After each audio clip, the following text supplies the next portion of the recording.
Bonjour à tous et à toutes, bienvenue sur ce premier webinaire de l'année de BPI France Création. Donc on est ravis de vous retrouver avec Audrey.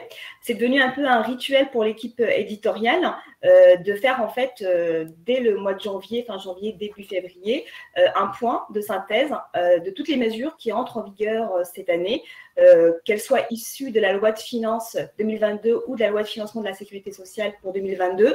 Donc voilà, on est là avec Audrey pour vous faire une petite synthèse des principales mesures. Alors, évidemment, en une heure, on ne peut pas traiter absolument toutes les mesures qui vous intéressent.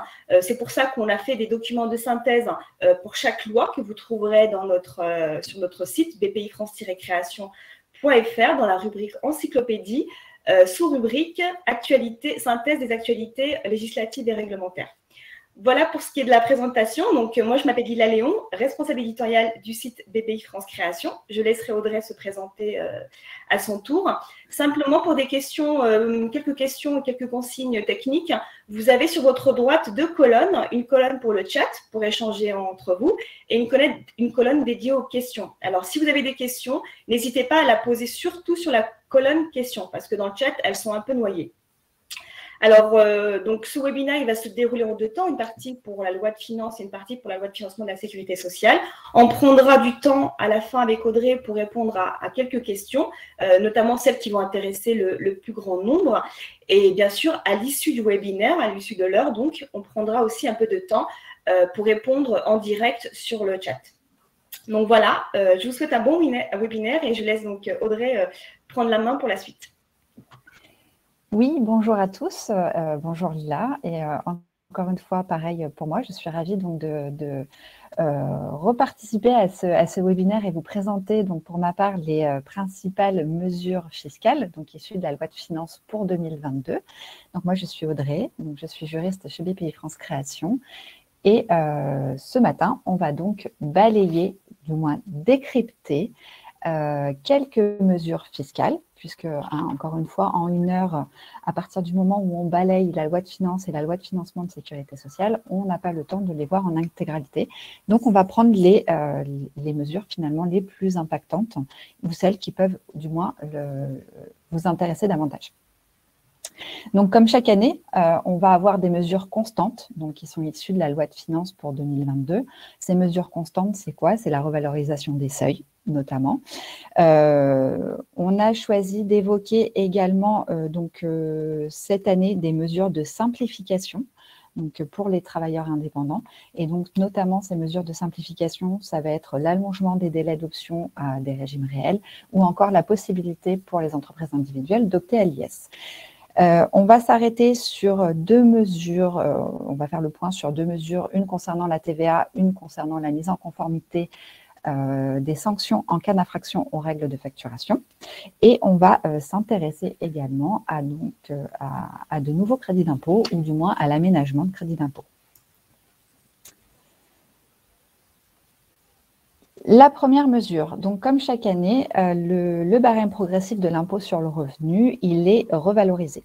Donc cette année, la revalorisation, elle est de l'ordre de 1,40%, ce qui est assez conséquent par rapport à l'année dernière, puisque l'année dernière, la revalorisation était de 0,2%. À titre de comparatif, pour la première tranche, donc celle qui est en exonération d'impôt, l'année dernière, on était exonéré jusqu'à 10 084 €, et donc cette année, on arrive quand même à 10 225 €.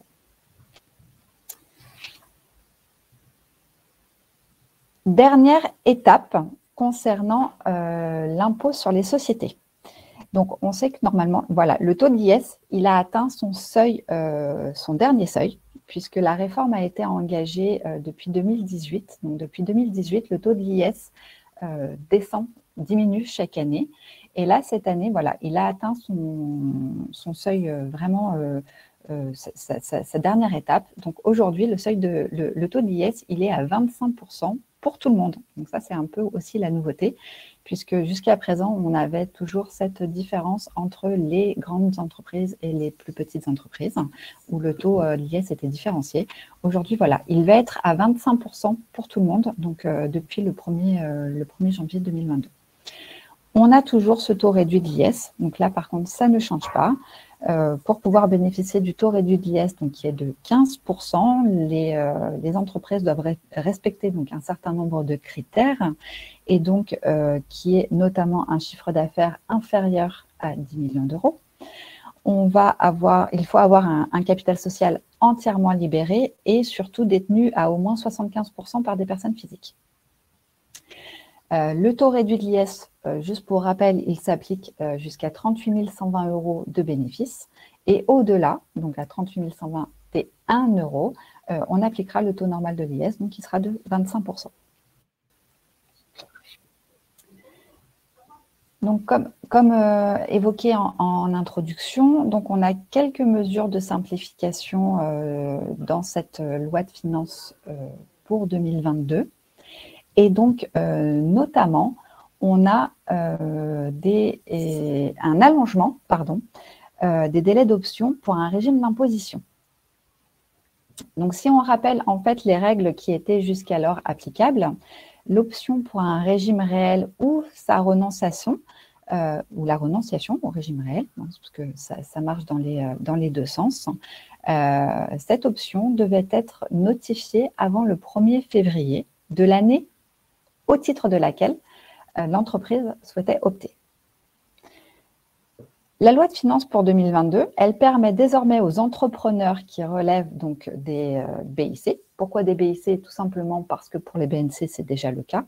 Donc, pour les entrepreneurs qui relèvent des BIC, pour rappel, BIC, bénéfices industriels et commerciaux, on va avoir des délais beaucoup plus importants que le 1er février, puisque à partir de maintenant, les entreprises auront la possibilité d'opter jusqu'à la date limite de déclaration des revenus souscrite au titre de N-1.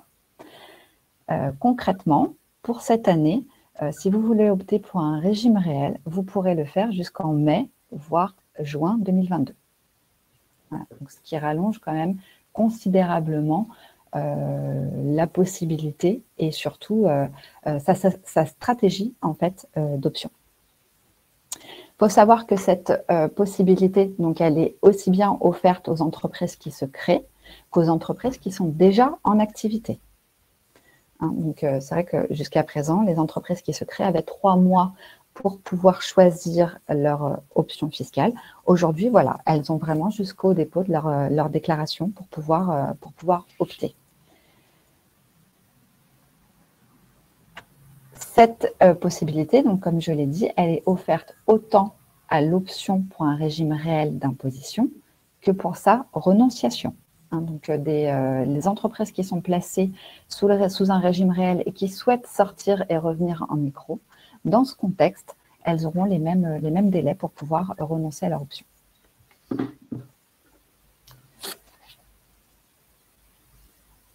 Nouvelle et la grosse nouveauté, on a la loi en faveur de l'activité professionnelle indépendante, dit plus vulgairement en fait le plan indépendant qui avait été annoncé par Emmanuel Macron en septembre dernier et qui est en cours d'adoption actuellement, prévoit de créer, donc dans cette loi, on a la création d'un statut unique d'entrepreneur individuel. Donc ça, c'est en cours d'adoption.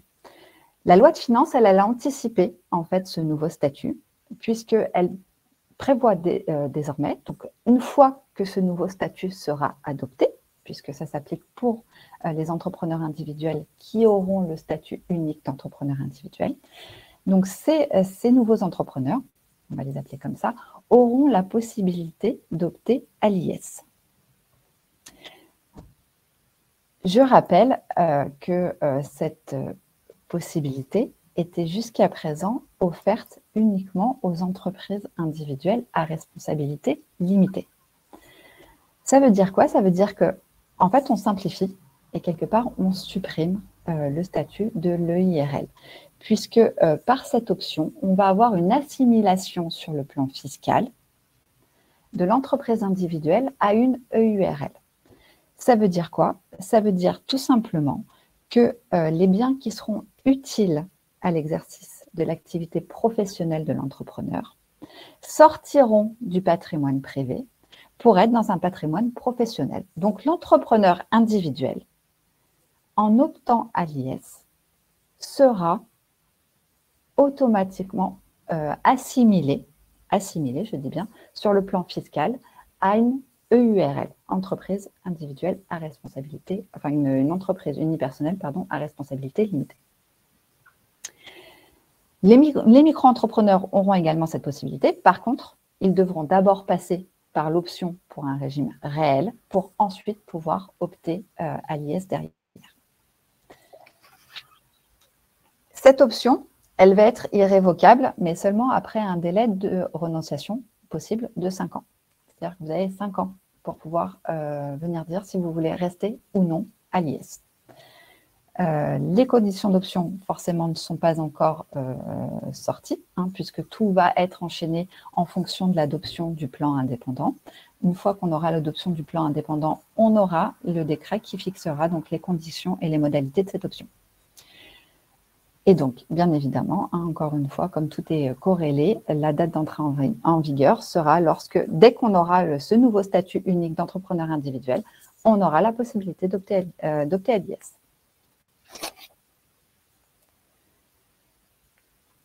On va voir là maintenant, on a choisi de vous parler, d'évoquer 2 mesures. Donc, une concernant la TVA et une concernant une mise en conformité des règles en cas d'infraction aux règles de facturation. Donc, la mesure concernant la TVA, donc on a une nouveauté sur la date d'exigibilité de la TVA lors de la livraison de biens.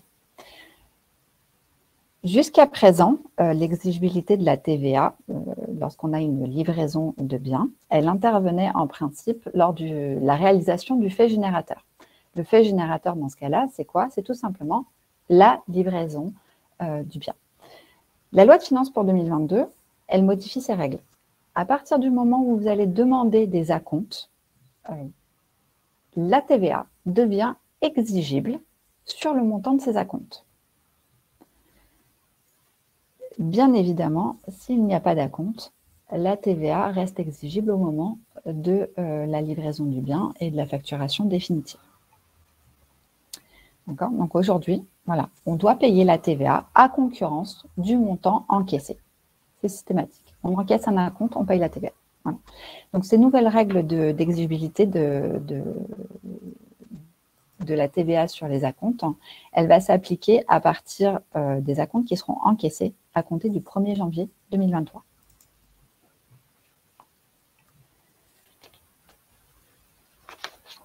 Deuxième mesure, donc celle-là, elle concerne en fait la mise en conformité des sanctions en cas d'infraction aux règles de facturation. Donc en fait, on a cette mise en conformité. Pourquoi? Parce qu'on a eu une décision en fait, du Conseil constitutionnel en date du 26 mai 2021. Et donc, pour rappel du principe, quand on vend quelque chose, on doit faire une facture. Cette facture, elle doit être comptabilisée. On a une infraction lorsqu'on ne délivre pas de facture et qu'elle n'est pas comptabilisée ou qu'elle n'est pas comptabilisée. La sanction relative à ce défaut de facturation, c'est une amende fiscale. Cette amende fiscale, elle est de l'ordre de 50% du montant de la transaction ou réduite à 5% si elle a quand même été comptabilisée. C'est-à-dire que vous n'avez pas fait de facture, mais par contre, vous l'avez quand même mise dans vos comptes. Donc, dans ce cas-là, l'amende est réduite à 5% du montant de la transaction. La nouveauté, c'est quoi? C'est tout simplement qu'on vient plafonner ce montant d'amende. Donc, aujourd'hui, par exercice, on ne pourra pas avoir une sanction supérieure à 375 000 € ou réduite à 37 500 € lorsqu'on est dans le cadre d'une facturation non émise mais comptabilisée. Donc ça, c'est la nouveauté. Donc la sanction demeure, l'infraction demeure, la sanction demeure. Par contre, voilà, aujourd'hui, on est plafonné. L'amende va être plafonnée.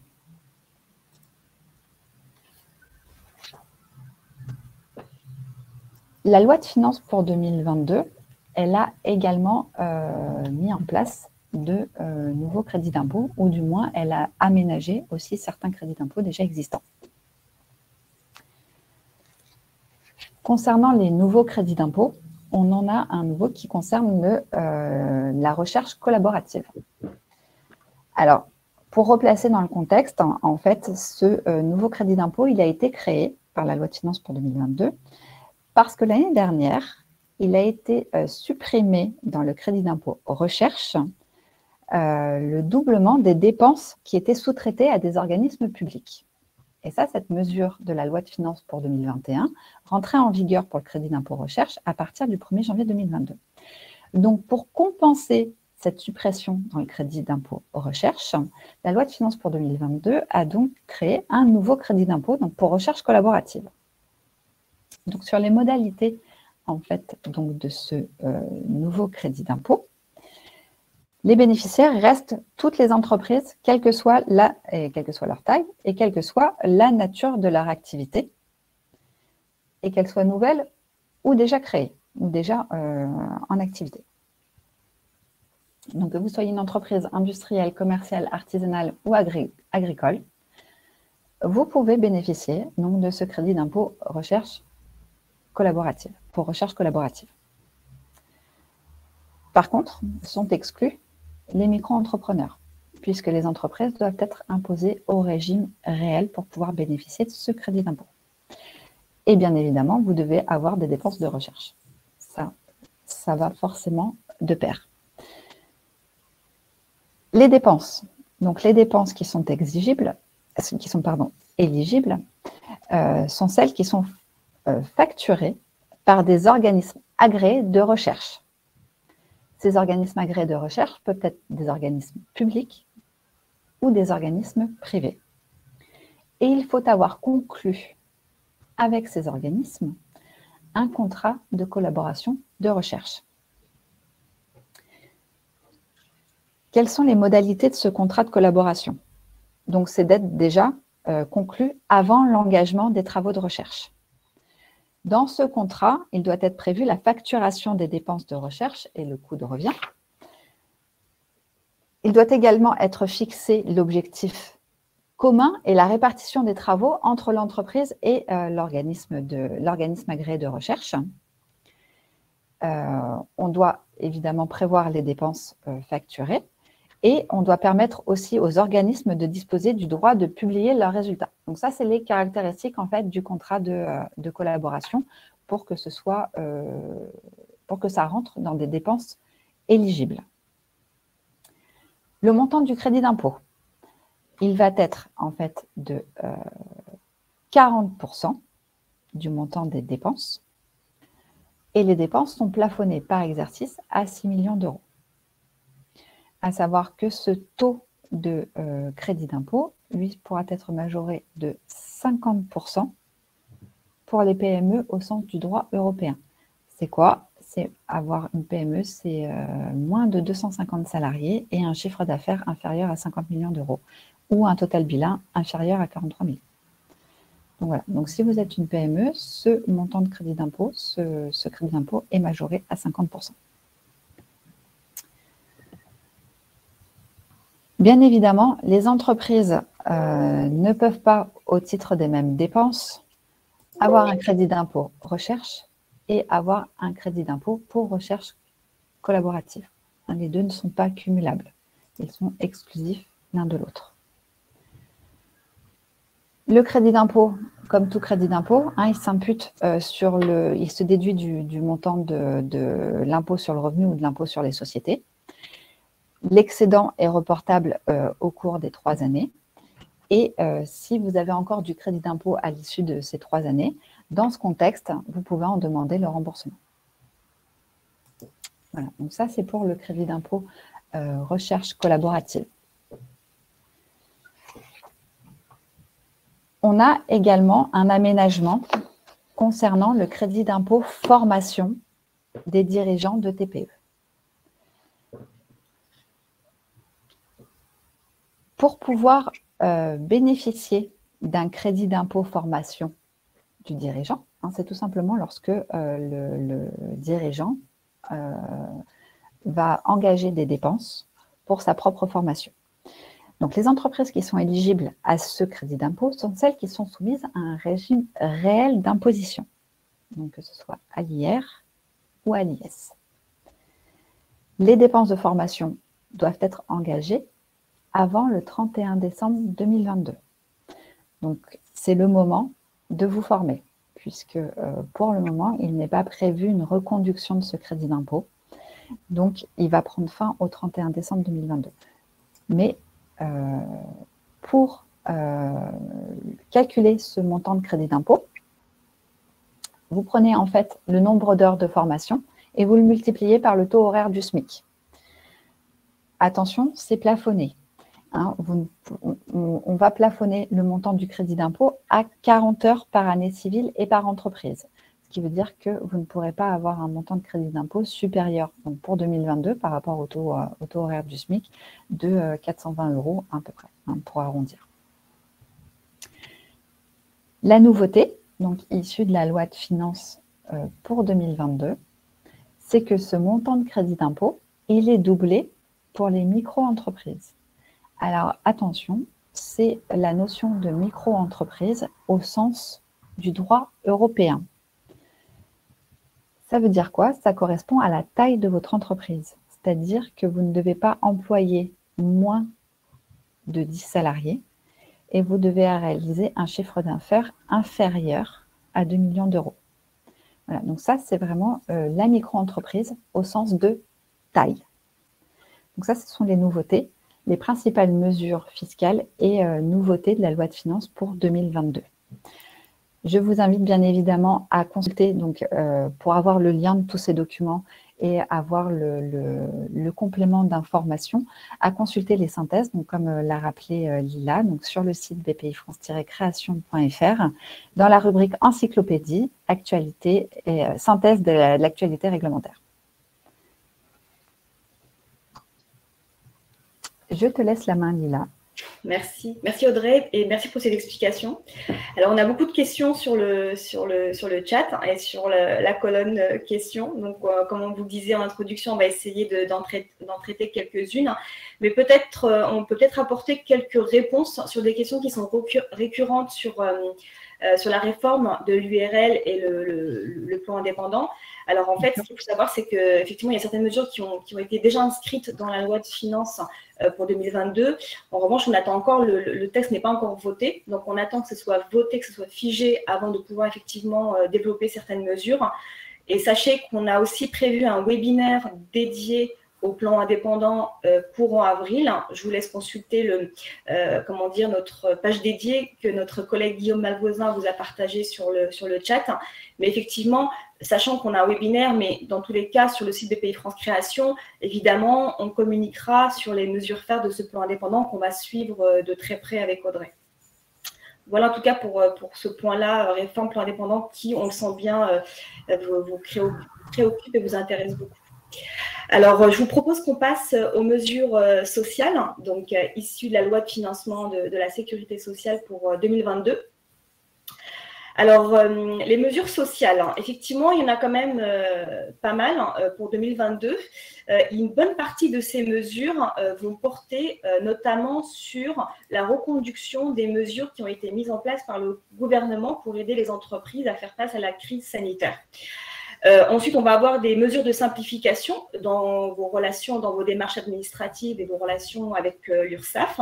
On va avoir aussi des mesures qui vont être très intéressantes pour les conjoints collaborateurs. C'est une mesure qui vise à moderniser ce statut pour l'adapter aux nouvelles habitudes, aux nouvelles contraintes et aussi pour protéger davantage les conjoints collaborateurs. Et enfin, plusieurs mesures relatives aux prestations sociales et tout ce qui est déclaration de revenus et calcul des cotisations sociales. Alors, on vous l'a dit, on a vraiment fait le choix de traiter les principales, les plus impactantes, entre guillemets. Vous retrouverez l'ensemble de ces mesures-là, dont celles qui concernent les statuts particuliers, parce qu'effectivement, il y a des mesures pour les statuts particuliers dans notre document de synthèse. On vous mettra dans tous les cas les liens sur ce support qu'on vous remettra, qui sera disponible en fait sur le site au même titre que le replay. Il y avait aussi pas mal de questions sur ça. Guillaume a répondu, mais on insiste dessus. Vous aurez le support et le replay à disposition certainement demain après-midi ou dès lundi prochain. Alors, je vous propose qu'on rentre dans le vif du sujet concernant donc les mesures les mesures Covid, donc la reconduction des mesures Covid, effectivement, il y a pas mal de mesures qui ont été reconduites, tout simplement parce qu'effectivement, la crise sanitaire perdure. Ces mesures-là, alors on a pris les principales, on va dire les plus importantes, celles qui ont été mises en œuvre dès le début de la crise et qui perdurent pour 2022. Alors, on va avoir notamment la prolongation des arrêts de travail dérogatoires.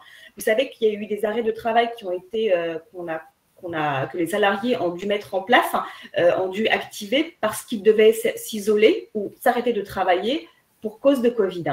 Alors, ces arrêts de travail dérogatoires, en fait, ça permet effectivement de bénéficier des indemnités journalières, bien évidemment. Mais ce qui est intéressant sur ces arrêts-là, c'est qu'il n'y a pas de délai de carence d'appliquer. Donc, effectivement, c'est une mesure qui va être prolongée, à notre avis, tant que la crise sanitaire perdurera. Ensuite, on va avoir le régime dérogatoire pour tout ce qui est indemnité complémentaire d'activité partielle. Vous savez que, même chose, dans le cas de la réduction d'activité de certaines entreprises, l'État a enclenché le système d'activité partielle, c'est-à-dire ça permet de mettre en fait, entre guillemets, au chômage partiel le salarié et de pouvoir à l'employeur de lui verser une indemnité légale, donc qui est versée par l'État à l'employeur. Et dans certains cas, certains employeurs ont versé une indemnité complémentaire. Alors, cette indemnité complémentaire, elle n'est pas obligatoire, elle vient en complément de l'indemnité légale. Sauf ce qui est intéressant, c'est pour aussi pousser les employeurs à verser cette indemnité pour que les salariés soient, on va dire, aient un salaire à peu près convenable, qu'ils ne perdent pas trop en salaire. C'est qu'en fait, les cotisations qui seront, on va dire, calculées sur cette indemnité complémentaire, elles sont équivalentes à l'indemnité légale. C'est-à-dire qu'ils ne vont pas payer plus de cotisations. Donc, effectivement, c'est un régime intéressant pour les employeurs et pour les salariés bénéficiaires. Ensuite, on va avoir la prolongation des périodes d'imputation des aides au paiement des cotisations sociales. Vous savez, c'est les fameuses aides Covid-2 et aides Covid-3 qui aident les employeurs à payer les cotisations sociales. Alors, imputer comment? C'est-à-dire qu'on va permettre aux employeurs de pouvoir imputer ces aides-là, qu'ils ont perçues au titre des cotisations 2022, de pouvoir les imputer sur l'année 2021, ils vont pouvoir les imputer sur l'année 2022. Et ce qui est intéressant aussi, c'est que s'il reste un solde de ces aides Covid, ils pourront également les imputer sur les cotisations dues au titre de l'année 2022. Donc, effectivement, à nouveau, c'est intéressant de voir que ces mesures-là perdurent sur 2022. Ensuite, on va avoir donc les règles dérogatoires de calcul des indemnités journalières.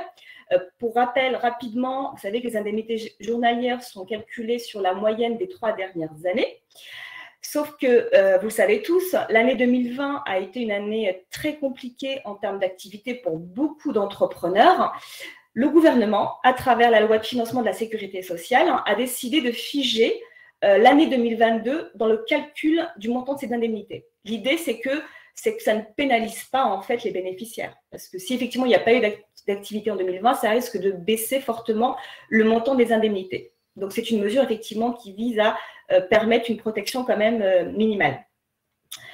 Ensuite, on va avoir l'attribution de droits à la retraite pour certains secteurs impactés. Il s'agit notamment des secteurs S1 et S1 bis. Et l'idée, c'est que malgré la baisse d'activité, c'est de pouvoir quand même leur donner la possibilité de cotiser à la retraite, pour leur retraite. Enfin, on va aussi avoir les plans d'appurement dérogatoires. Vous savez, c'est pour le règlement des arriérés de cotisations sociales, parce qu'effectivement, il y a beaucoup d'entrepreneurs qui ont cumulé des arriérés de cotisations sociales parce qu'ils n'étaient pas en mesure de les payer, parce qu'ils n'avaient pas effectivement les ressources pour. L'URSSAF a proposé des plans d'appurement pour le règlement de ces cotisations. Alors, ça a été prolongé. Donc, en fait, il y a eu plusieurs prolongations pour être encore plus précise. Simplement, la loi de financement de la sécurité sociale permet de prolonger ces plans d'appurement pour toutes les dettes constatées au 31 décembre 2021. C'est-à-dire qu'on va pouvoir proposer, l'URSSAF en tout cas, va pouvoir proposer des arriérés, des plans d'appurement, c'est-à-dire des paiements échelonnés dans le temps, a priori jusqu'à 5 ans dans certains cas. Il y a un décret qui est sorti fin décembre. Mais en tout cas, effectivement, maintenant, on le prolonge jusqu'aux dettes sociales constatées au 31 décembre 2021. Voilà un bref résumé de toutes les mesures Covid qui ont été prolongées. Vous trouverez le détail sur notre document de synthèse si vous voulez aller plus loin, sachant qu'on a aussi, avec Audrey, sur le site publié des actualités plus précises pour chacune de ces prolongations, avec bien évidemment des renvois vers les sites publics pour approfondir et voir les modalités de mise en œuvre. Voilà pour ce qui est des aides Covid. On va passer à des mesures, on va dire, qui vont s'inscrire dans le temps, puisque là, c'est des mesures provisoires qui sont induites par la crise Covid. On va avoir des mesures qui vont se pérenniser dans le temps et qui vont être intéressantes dans votre quotidien d'entrepreneur. Alors, parmi les mesures les plus intéressantes, ça va être vos relations avec l'URSSAF. Il y a plusieurs mesures qui vont vous permettre de simplifier vos relations avec l'URSSAF. En tout cas, certaines aussi vont concerner certaines démarches aussi administratives. La première, ça concerne l'attestation de vigilance. Alors, pour rappel, l'attestation de vigilance, c'est un document que vous fournit l'URSSAF pour attester le fait que vous êtes en règle avec vos cotisations sociales. En tout cas, dans le règlement de vos cotisations sociales. C'est la preuve comme quoi vous n'avez pas de dette sociale. Alors, cette attestation, elle est importante. Pourquoi? Parce que dans le cadre de si par exemple un entrepreneur veut passer à un marché, eh bien, le donneur d'ordre va exiger cette attestation de vigilance auprès de son sous-traitant pour être sûr qu'effectivement, il est solvable et qu'il peut lui confier ce marché. C'est un exemple, c'est effectivement obligatoire jusqu'à certains seuils. Alors effectivement, elle est importante, sauf que pour les entrepreneurs qui débutent leur activité, qui n'ont pas encore en fait déclaré de revenus, donc pas de déclaration de revenus, pas de déclaration de cotisation, ni de paiement de cotisation, eh bien en fait, c'était compliqué pour eux d'avoir ce document-là. Cette mesure, elle permet donc d'obtenir cette attestation dès le début de l'activité, c'est-à-dire dès que l'entrepreneur commence son activité, il peut avoir cette attestation, ce document. Et ensuite, ce qui est intéressant, c'est qu'il sera possible d'avoir cette attestation dès la première échéance déclarative de contribution sociale, avant même que ces cotisations soient exigibles. C'est-à-dire que dès que l'entrepreneur déclare ses cotisations sociales, avant même que la date d'exigibilité du paiement de ces cotisations soit atteinte, il va pouvoir obtenir ce document de l'URSSAF. Alors, les modalités de mise en œuvre, elles vont être précisées dans le temps. C'est le temps que les URSSAF s'organisent pour pouvoir délivrer ce document.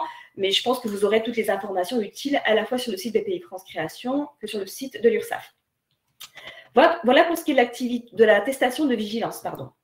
Ensuite, on va avoir aussi deux nouvelles mesures qui vont à nouveau concerner l'URSSAF. La première, c'est le droit de communication. C'est la modernisation et la simplification du droit de communication des agents de contrôle de l'URSSAF. Alors, pour rappel, les agents de contrôle de l'URSSAF, ce sont donc des contrôleurs qui ont pour mission de veiller notamment à lutter contre la fraude, à gérer certaines procédures de contrôle notamment. Et leur rôle, effectivement, ils ont ce droit-là qui est inscrit dans le droit de pouvoir demander des informations, des documents, soit aux entreprises, soit à des organismes, soit aux banques, sans que personne, en tout cas qu'aucune de ces entités ne puisse en fait opposer à ces contrôleurs le secret professionnel par exemple. C'est-à-dire qu'ils ont le droit d'exiger, d'obtenir ces documents-là. Alors, ce droit de communication, en fait, jusqu'à maintenant, ce qui a été constaté, c'est que, en principe, les organismes, les personnes qui sont interrogées ont 30 jours pour envoyer les éléments, sauf que dans la réalité, parfois, c'est compliqué. Parfois, effectivement, ces personnes n'envoient pas ces documents-là dans les temps qui leur est impartis. Donc, il y a des dépassements de délai. Parfois, c'est envoyé dans des formats qui ne sont pas très lisibles. Parfois, les contenus sont détériorés. Et l'idée, c'est que le gouvernement, à travers cette mesure, en fait, il a souhaité dématérialiser ce droit de communication pour que ces contrôleurs puissent avoir ces éléments-là très rapidement pour pouvoir accélérer les procédures, fiabiliser aussi la transmission d'informations et bien sûr pour assurer une meilleure lutte contre la fraude, parce que finalement, c'est l'objectif premier. Alors, même chose, c'est une mesure qui est applicable d'après la loi de financement de la sécurité sociale au 1er janvier 2022. évidemment, on va attendre que ça soit précisé, que les modalités de cette communication digitale soient précisées. Ensuite, une autre mesure intéressante, en revanche, qui va concerner que les professionnels libéraux, c'est le transfert de compétences aux URSSAF du recouvrement des cotisations CIPAV. La CIPAV, pour ceux qui ne le connaissent pas, c'est la principale caisse de retraite pour les travailleurs des professions libéraux. D'accord? Donc, à partir du 1er janvier 2023, c'est l'URSSAF qui va reprendre cette mission de recouvrement du règlement des cotisations sociales. En tout cas, de cette catégorie d'entrepreneurs. L'idée, à nouveau, c'est vraiment d'aligner ce qui se fait aujourd'hui avec tous les travailleurs indépendants, puisque le recouvrement des cotisations des travailleurs indépendants se fait par les URSSAF. Donc, c'est harmoniser, aligner les différents régimes. Voilà pour ce qui est des relations avec les URSSAF. Maintenant, une mesure aussi qui est très intéressante et très attendue, c'est la modernisation du statut du conjoint collaborateur. Alors, ce statut a déjà fait l'objet d'une réforme, de mesures, en tout cas, notamment dans le cadre de la loi Pacte de 2019, puisque la loi Pacte a décidé qu'à défaut de déclaration du statut du conjoint, en fait, celui-ci est déclaré salarié par défaut. C'est-à-dire qu'on va appliquer le statut salarié par défaut en cas d'absence de déclaration. Alors, pourquoi? Tout simplement parce que c'est le statut le plus protecteur. Alors, la loi de financement de la sécurité sociale modernise ce statut à différents niveaux. Le premier niveau, c'est qu'elle limite en fait l'utilisation de ce statut à 5 ans, c'est-à-dire que le conjoint collaborateur ne peut pas garder ce statut plus de 5 ans.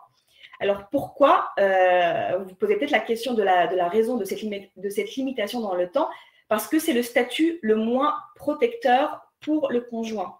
Moins protecteur parce que souvent, le conjoint collaborateur ne perçoit pas forcément de rémunération dans le cadre de ce statut, ce n'est pas une obligation. Mais aussi, effectivement, qui dit pas de rémunération, dit pas de cotisation pour la retraite. Donc, c'est la raison pour laquelle le gouvernement a souhaité limiter à 5 ans l'utilisation de ce statut. Passé ce délai-là, il faut nécessairement passer au statut de conjoint salarié ou conjoint associé. Et à nouveau, en cas d'absence de choix de statut, c'est le statut salarié qui va s'appliquer par défaut, encore une fois, parce qu'il est beaucoup plus protecteur. Ensuite, on a aussi l'ouverture de ce statut à d'autres personnes, notamment les concubins. Vous savez qu'aujourd'hui, ce statut est réservé uniquement aux conjoints donc, mariés ou aux conjoints au pacsé. Donc aujourd'hui, on va l'ouvrir également aux concubins. Alors, bien évidemment, il faudra nécessairement fournir des justificatifs et on imagine que des précisions seront apportées. Mais la bonne nouvelle, c'est qu'effectivement, les conjoints concubins pourront aussi bénéficier de ce statut. Et dernière mesure concernant le statut du conjoint collaborateur, ça concerne la simplification des modalités de calcul des cotisations pour le conjoint du micro-entrepreneur. Donc, comme vous pouvez le voir, c'est quand même de bonnes mesures pour ce statut. L'objectif, encore une fois, c'est vraiment de lui donner une meilleure protection. Voilà pour ce qui est du conjoint, donc du statut du conjoint. Ensuite, on a des mesures qui vont intéresser de très près les mandataires sociaux et les assimilés salariés. Alors déjà, quand on parle de mandataires sociaux assimilés salariés, de quoi parle-t-on? On parle bien évidemment des gérants minoritaires ou majoritaires de la SARL, des présidents de SAS, des présidents du conseil d'administration, directeur général et directeur général adjoint de SA. J'imagine que dans le public, il y en a peut-être un peu moins, mais effectivement, ce sont ces catégories-là de gérants, de dirigeants qu'on considère comme des mandataires sociaux, des assimilés salariés. Alors finalement, en quoi consiste cette mesure? C'est le fait de pouvoir faire bénéficier à ces mandataires sociaux le bénéfice du régime de retraite progressive. Alors la retraite progressive, qu'est-ce que c'est? Aujourd'hui, elle concerne surtout les salariés qui, sous certaines conditions que vous voyez s'afficher, vont pouvoir à la fois percevoir une partie de leur retraite, mais aussi de pouvoir cumuler une activité à côté. indépendantes notamment. Et l'idée, c'est de pouvoir ouvrir cette possibilité de retraite progressive, c'est-à-dire cumuler revenus tirés des pensions de retraite et des revenus tirés d'une activité indépendante. Donc l'idée, c'est vraiment d'ouvrir ce régime-là aux mandataires sociaux assimilés salariés. Donc, effectivement, c'est une mesure qui est intéressante pour effectivement faire bénéficier de ce régime-là à ce type d'entrepreneurs. Ensuite, on va avoir plusieurs mesures de simplification de la déclaration de revenus. Alors aujourd'hui, les déclarations de revenus, il y a effectivement un sujet pour les travailleurs indépendants, puisqu'en fait, il peut y avoir des décalages, notamment pour le paiement des cotisations sociales, puisqu'aujourd'hui, le montant des cotisations sociales est calculé sur la base des 2 années précédentes. Donc, ce qui fait qu'aujourd'hui, certains entrepreneurs vont payer des provisions sur effectivement les revenus de l'année N-1 et N-2, et des régularisations se font en général à N+2. Ce qui fait que souvent, on se retrouve avec un décalage. Parfois, les entrepreneurs devront payer plus parce qu'effectivement, ils ont finalement fait une très bonne activité en année N ou N+1. Donc, l'idée, c'est de pouvoir simplifier et d'aligner, le montant des cotisations pour qu'elle soit la plus fidèle, en fait, finalement, aux revenus réels tirés de l'entrepreneur. Donc, il y a deux mesures importantes pour justement essayer de corriger cette difficulté pour les entrepreneurs. C'est d'une part l'élargissement de l'expérimentation qui concerne à moduler les acomptes en temps réel. Pour information, c'était une expérimentation qui a été faite auprès de 2 URSSAF en Occitanie et en Île-de-France. Et l'idée, c'était en fait de permettre aux travailleurs indépendants de déclarer ses revenus tous les mois, et puis de pouvoir calculer et payer ses cotisations sur ces revenus déclarés. Donc vraiment, c'est une déclaration et un paiement en temps réel, c'est-à-dire qu'on va vraiment suivre le montant réel des revenus déclarés. Donc, cette expérimentation va être élargie à tous les travailleurs indépendants et surtout sur tout le territoire pour 2 années. Donc, à partir de janvier, depuis janvier 2022, ça s'applique donc à tous et pour 2 années. Après, c'est pas une obligation, c'est une option. Enfin, on va aussi supprimer, le texte supprime aussi la majoration. Vous savez qu'aujourd'hui, lorsque finalement le revenu estimé, le revenu réel est supérieur à 1/3 au revenu estimé, c'est-à-dire que finalement, le revenu estimé était, on va dire, nettement inférieur, c'est-à-dire que l'entrepreneur a sous-estimé ses revenus. Quand il y a cette grosse différence-là, il y avait une majoration qui était appliquée sur cette différence, d'accord, sur le revenu réel déclaré et le revenu estimé. Eh bien, aujourd'hui, la loi de financement de la sécurité sociale supprime cette pénalité, cette majoration. Alors, ensuite, on a aussi quelques nouveautés sur les prestations sociales des travailleurs indépendants. Alors, ça va être effectivement intéressant puisque ça va permettre, ça concerne essentiellement les indemnités journalières. Alors, d'une part, on va avoir des nouveaux cas de maintien de droit aux indemnités journalières en cas de reprise d'activité. Alors concrètement, ça concerne quoi? Ça permet, on va prendre l'exemple par exemple d'un salarié, d'accord, donc qui bénéficie d'un régime social, donc des prestations sociales, qui va cesser son activité de salarié. Quand il cesse son activité de salarié, en fait, il garde le bénéfice de ses prestations pendant 12 mois. D'accord? Et l'idée, c'est de pouvoir effectivement faire bénéficier ce maintien des prestations pour les entrepreneurs qui reprennent une activité indépendante. Et surtout pour les entrepreneurs qui vont avoir une activité indépendante qui est nulle ou alors de très très faible montant, ils vont pouvoir bénéficier du maintien des indemnités journalières.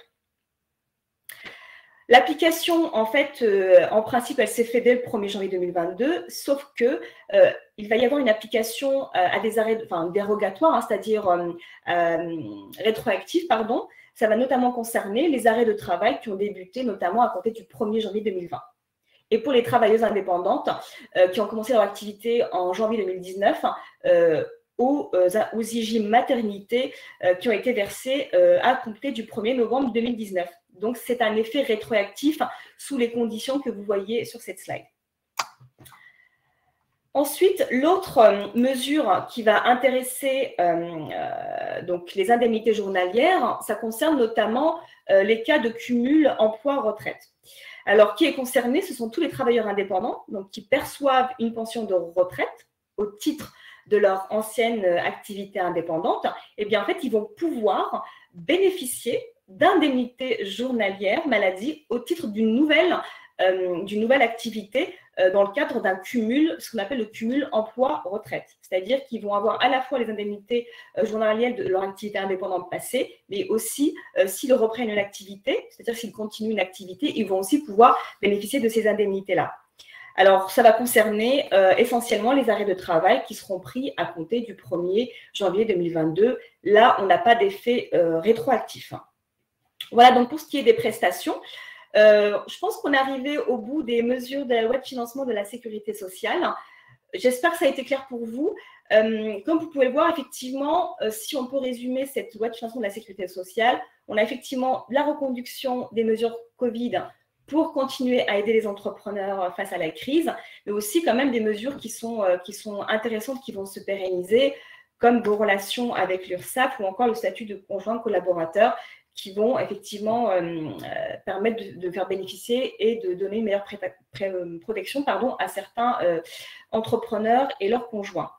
Je vous propose, il nous reste 10 minutes, je vous propose avec Audrey qu'on commence à traiter quelques questions. Audrey, je te laisse la main si tu veux bien. Oui, bien sûr.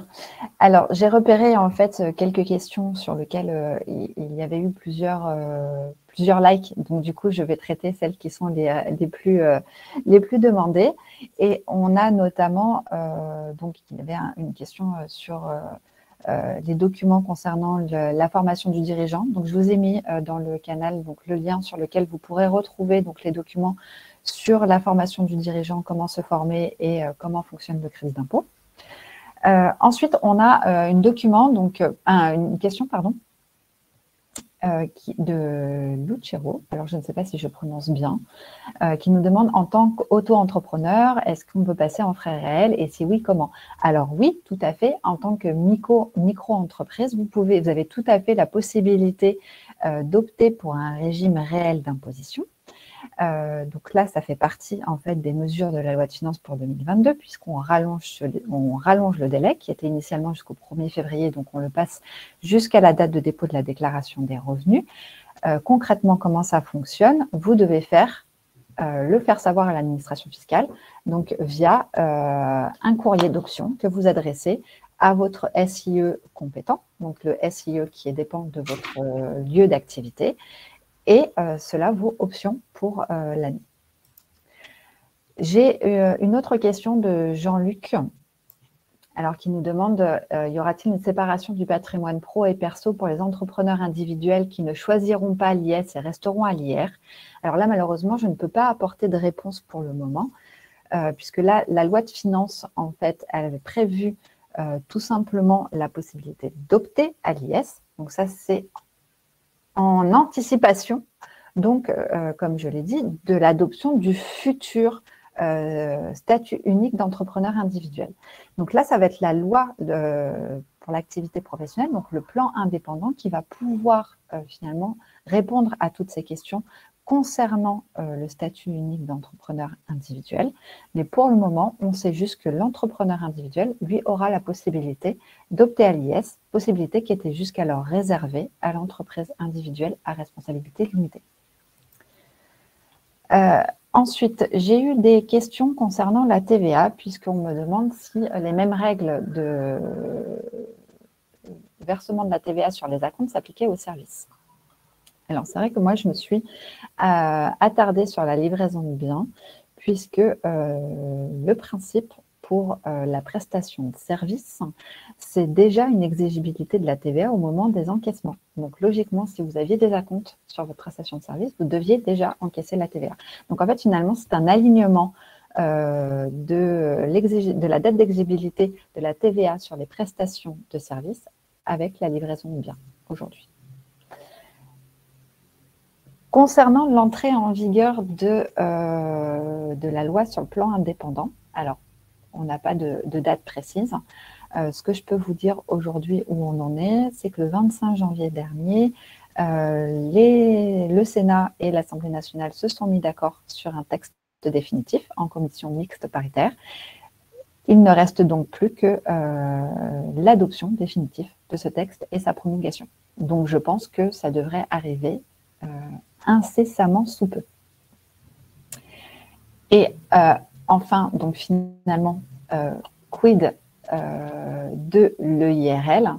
Donc vous avez compris, l'EIRL a vocation à disparaître. Ce statut particulier de l'entreprise individuelle va avoir vocation à disparaître pour devenir finalement le principe. Donc une règle particulière va finalement devenir le principe de l'entreprise individuelle.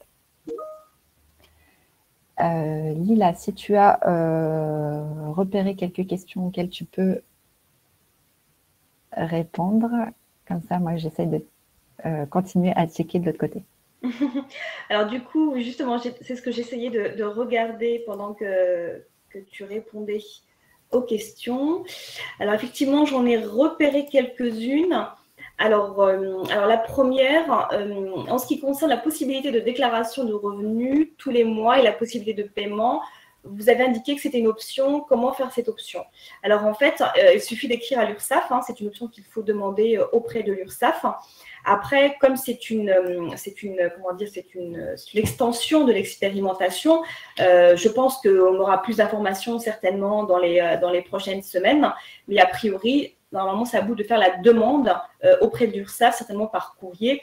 Mais voilà, n'hésitez pas à suivre nos actualités. Nous préciserons, nous confirmerons en tout cas que c'est bien ce procédé-là, cette modalité-là.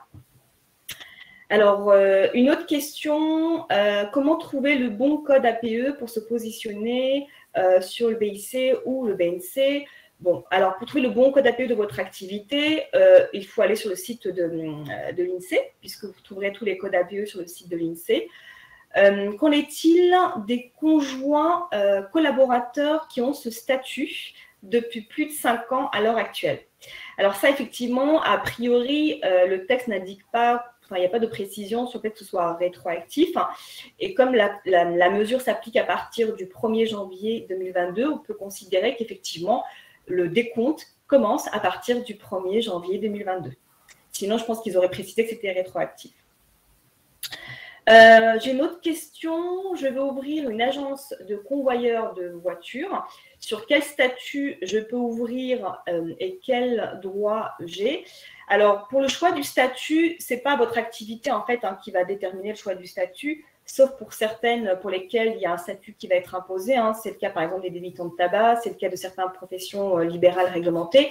Mais on va dire le bon statut pour votre activité, ça va vraiment dépendre de votre projet, de votre personne aussi, de votre situation personnelle. Et sur le site des Pays France Création, on a plusieurs outils et informations qui vont vous permettre de faire le bon choix. On a notamment une application sur l'aide au choix du statut. Donc, ça va être une application sur laquelle vous allez on va vous poser plusieurs questions et en fonction de vos réponses, on va vous dire, voilà, il y a plutôt tel ou tel statut qui pourrait convenir. Évidemment, des contenus aussi pour approfondir les différents statuts. Voilà pour celles que j'ai repérées. Audrey, pendant que tu répondais aux questions. Oui. En fait, il y a Thibaut qui nous demande quels sont les grands points finalement à retenir. Je pense qu'il faut retenir que pour cette année, on est vraiment dans l'optique d'une simplification, que ce soit au niveau fiscal ou au niveau social, une simplification pour les travailleurs indépendants, que ce soit dans leur création. Donc là, c'est ce qui va arriver avec le plan indépendant. Ou que ce soit dans leur gestion au quotidien. Et donc, notamment avec ces mesures sociales de suppression des majorations sur les revenus estimés, avec la possibilité pour ces travailleurs indépendants de pouvoir acquitter leurs cotisations de manière réelle et non plus sur du N-2, puisque là, ça engendrait quand même une gestion un peu plus difficile de la trésorerie en fonction des années. Et donc là, voilà, on arrive sur quelque chose où on veut finalement que le travailleur indépendant se simplifie la vie. Et c'est vrai que pour compléter ce que dit Audrey, on a aussi effectivement le plan indépendant qui va arriver, qui va aussi apporter son lot de mesures de simplification. Après, c'est vrai que dans les échanges qu'on voit sur le chat, on voit effectivement que certains d'entre vous trouvent que ce n'est pas encore assez simplifié. Mais effectivement, bon, il faut y aller étape par étape. Il y a beaucoup de choses à faire. Donc voilà, dans tous les cas, nous, effectivement, on vous partage toutes ces mesures-là pour essayer de décortiquer, pour rendre les plus compréhensibles possibles.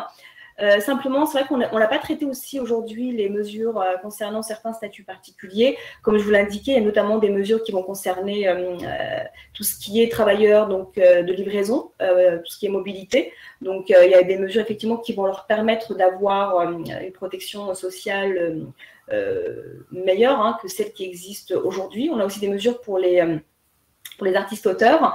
Je ne sais pas s'il y en a parmi vous, mais en tout cas, si ce sont des mesures qui vous intéressent, si vous faites partie de ces statuts particuliers, n'hésitez pas à consulter les synthèses que nous avons préparées pour vous avec Audrey.